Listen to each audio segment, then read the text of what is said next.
Bonjour, qu'est-ce que le bonheur pour vous?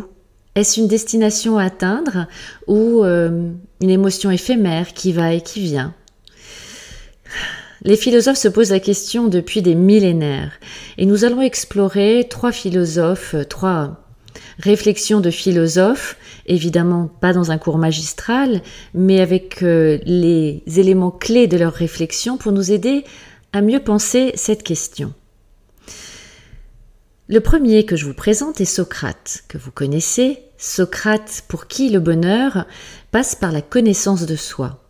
Il disait « Connais-toi toi-même et tu connaîtras l'univers et les dieux ». C'est une invitation à s'interroger sur soi, ses motivations, ses actions, ses comportements, ses perceptions, afin d'agir au mieux pour le bien. Le second, Épicure. Pour Épicure, c'est la simplicité qui mène au bonheur. Et il faut savoir se contenter de l'essentiel. Peut-être savourer des plaisirs simples comme un repas entre amis, un moment de calme. Tous ces plaisirs simples vont mener au bonheur pour Épicure.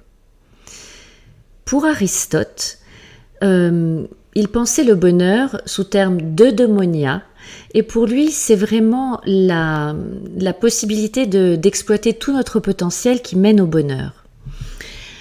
Être heureux, c'est vivre une vie en accord avec ses valeurs et sa vertu.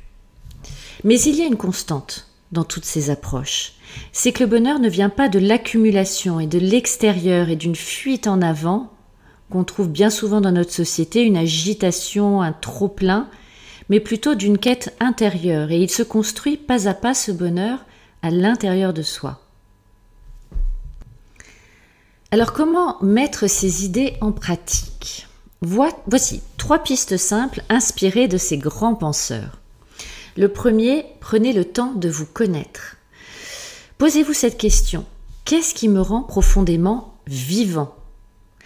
Et prenez un carnet et notez ces moments où vous vous sentez pleinement vivant, c'est-à-dire habité par cette sensation d'être en vie et au-delà d'être en vie, d'exister. Ces moments qui peuvent être simples, qui peuvent être issus de réussite, de partage. Ça peut être très très différent pour chacun, mais notez vraiment ces moments qui vous rendent vivant et qui apprennent à mieux vous connaître. 2. Simplifiez votre vie. Regardez autour de vous. Y a-t-il des choses, des activités ou même des relations qui n'apportent pas de valeur à votre vie? Épicure vous inviterait à les laisser partir. Et c'est une vraie philosophie, notamment les orientaux travaillent beaucoup sur cette philosophie de l'épure et de la simplicité, que ce soit dans nos armoires, dans nos activités et dans nos relations. 3.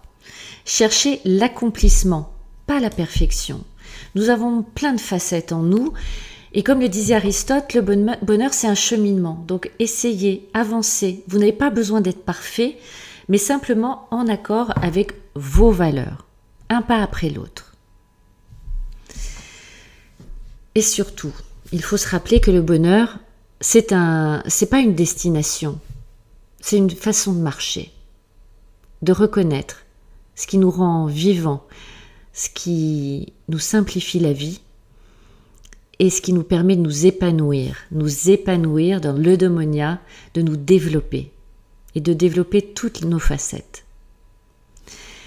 Et j'ai envie de vous demander, pour vous, c'est quoi le bonheur? Et si vous en avez envie, racontez-nous. Merci.